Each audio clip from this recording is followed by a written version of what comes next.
Okay, so the police liaison program. Really, what it is, it's the Southern Oregon Racial Equity Liaison's primary goal is to serve as a protective intermediary for Black residents' interaction with law enforcement. As I just expressed to you, my story about the very people that are supposed to be keeping us safe are the very people I was supposed to go to for the harassment or trauma that I was experiencing. So that just doesn't work. We also took a look at what we needed in terms of those kinds of situations, and so the goal is to be vocally equitable. The program's goal is to cultivate a vocally equitable law enforcement policies in our valley and improve the relationship between law enforcement and Black residents by creating accountable and transparent relationships. Obviously, George Floyd was one of the biggest events that took shape and took place that everybody recognized. Unfortunately, it wasn't the first time, but it was the one that everyone had their eyes on, which gave us a lot of momentum in the time being to really streamline and go forward with trying to be proactive in some way in terms of safety, because it was on an all-time high and awareness was around for everybody in the community. Ashland had a protest that they were putting together, and I'm actually not one to really want to protest because I personally just feel we've done that a lot, and I would rather have a conversation, but this protest was different.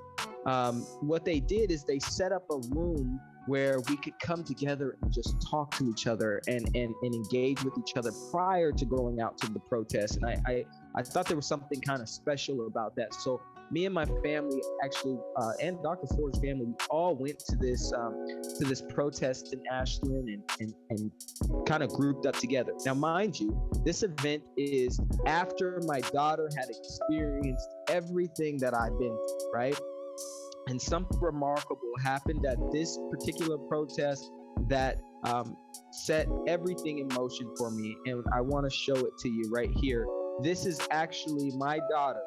Out of nowhere, she decided that she wanted to stand up for what's right. And she just said she wanted to speak. No one had any idea she was going to do this. So here's what she said.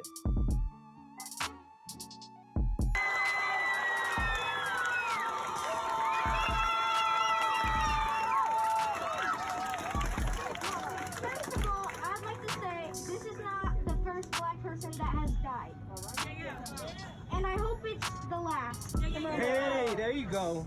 And when I was watching the news one day about George Floyd and how he passed, they said children should not be watching this. I think children should definitely be watching this.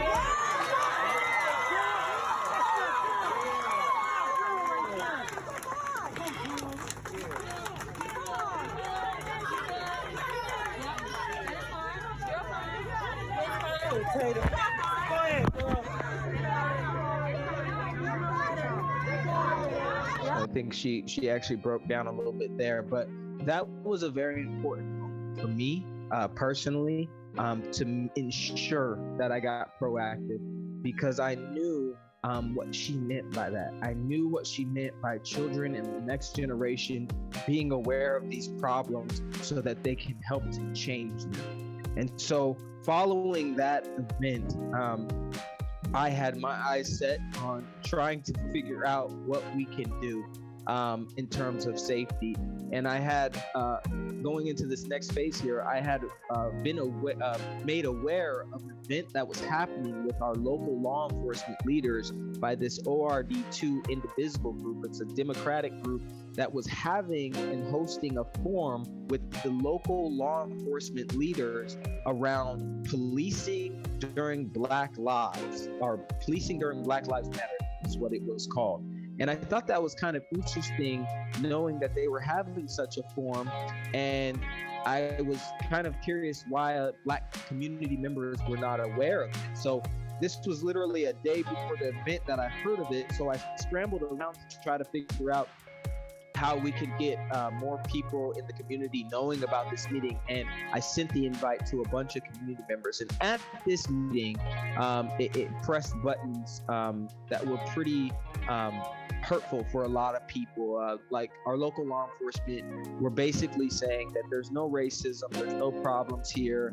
And I know what I just experienced. I know what my daughter's saying. I know what the whole community is feeling. And so it really pushed a lot of buttons and pushed us forward to really making sure, like I said, having those conversations. So we reached out. I had a couple of cool lawyers that are both on the call with us today that started to help prep and help kind of be there and support for us. And one of the first things we did is we reached out to all the local law enforcement leaders that were a part of that call and said, let's have an actual conversation with residents of the Valley that are Black. I knew I could bring those kind of folks together. And I think they need to hear from us and not just be saying things from their own viewpoint. And so thus was this next phase here that you see of the yellow, Our Voices. And this was one of the first forums held where we brought all of the, we brought Black residents to the Zoom table. And we had, I don't know, there was probably over 50 or so Black residents there. And they all came to this forum, and we had the local law enforcement leaders there, and they got to hear from us. They got to hear our stories. They got to hear our experiences. And this is where it segued into putting forth a commitment towards what we wanted to do and where we wanted to go. We reached out to Black residents, and we knew that there was a lack of trust. We knew that there was a lack of wanting to connect or share or contact police, even in the case of a hate crime.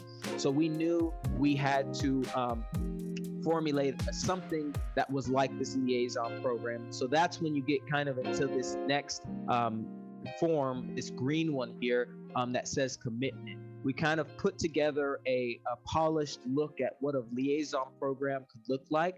And then we held another forum, and we got our commitments, and we laid it out for our local law enforcement leaders, and they committed. And this last document here is their signatures to the form that we created to continue the program and move it forward.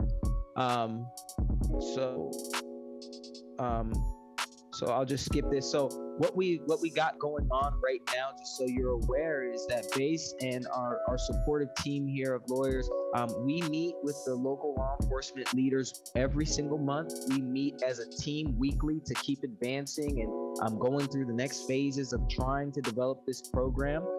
We have a community petition out there that's on our website where you can learn about the entire program, as well as sign on to being a supportive of the program. And we have over 100 signatures already on there. We have letters of support from a variety of different organizations.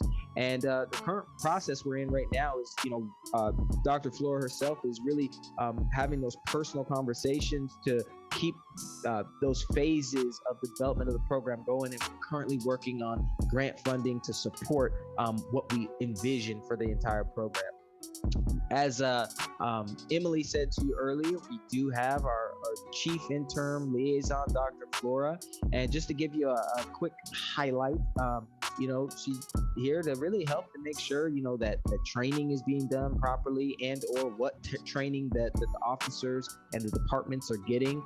She becomes a trusted contact for Black residents. We know that we need somebody to contact. If you look at my experience alone, who was I going to contact? This is a great person for me to contact. And then our liaison, right, provides oversight. So the community has oversight. So the community knows what's going on, and we can change things as necessary. We also are preparing to have an oversight committee, so those in the community are more actively engaged and have an umbrella awareness of what's going on. It brings more community representation, as well as understanding of the objectives of the liaison. On our webpage, you can go on and check out program info, data, statistics, submission. You can submit to the liaison. So she has gotten a few calls already that we've attended to. So that's just a highlight of that. We have aligned the liaison so far with a variety of different organizations because you never know what kind of call might come in, right? And so we need those supportive groups. And that goes back to that overall base objective of collaborations, right? We need the proper resources to help assist us in the areas where we need support. And again, this partnership has been solidified. We talked with these guys, we got things signed off, and we're ready to move forward. And what this overall impact could look like for us is a safer environment. It's a national model, first of its kind. It creates potentially more job opportunities. More people are going to want to move here versus leave here. It opens up more community collaborations, and overall, it creates an anti-racist culture within Southern Oregon, which benefits every single person here. And at that, I'll pass it over to Dr. Flora. They have signed commitments, as you saw in the presentation, the wonderful presentation that Vance brought to us. They signed a commitment to work with the liaison, the base liaison program, to work with us in ensuring that the Black residents can feel safer where they live, to provide safer streets, to be how can I say it, very neutral in their approach to providing safety overall, and safety in it, for all citizens, but safety overall for our communities. We share these communities. We're not segregated anymore. Those days are over. I really hope so. That's what we're striving for. We share these lands. These lands are not owned to anyone. We share these lands. These are all our lands to share. And those oaths that we talked about before, they are committed to upholding safety. I have to say that again, safety for all residents on these lands.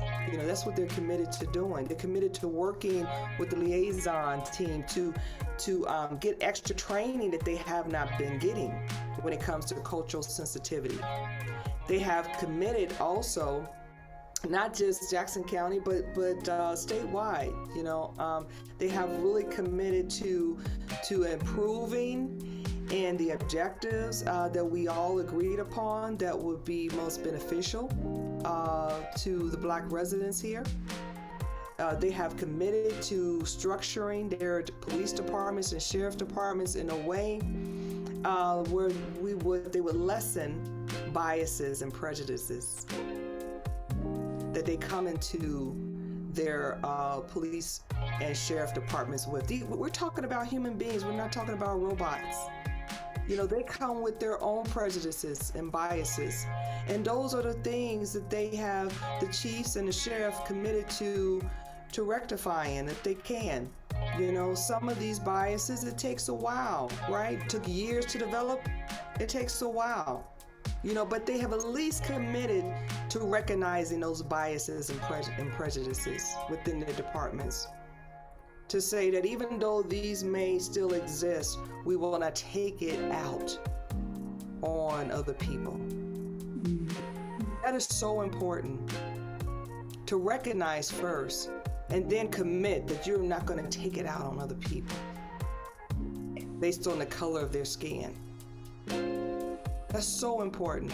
So that's the main big commitment that these chiefs, police chiefs and sheriffs committed to. That's the main one. Thank you, Emily. Yeah. Thank you, Dr. Flora, and thank you, Vance, and thank you, Justin, and thank you, everybody.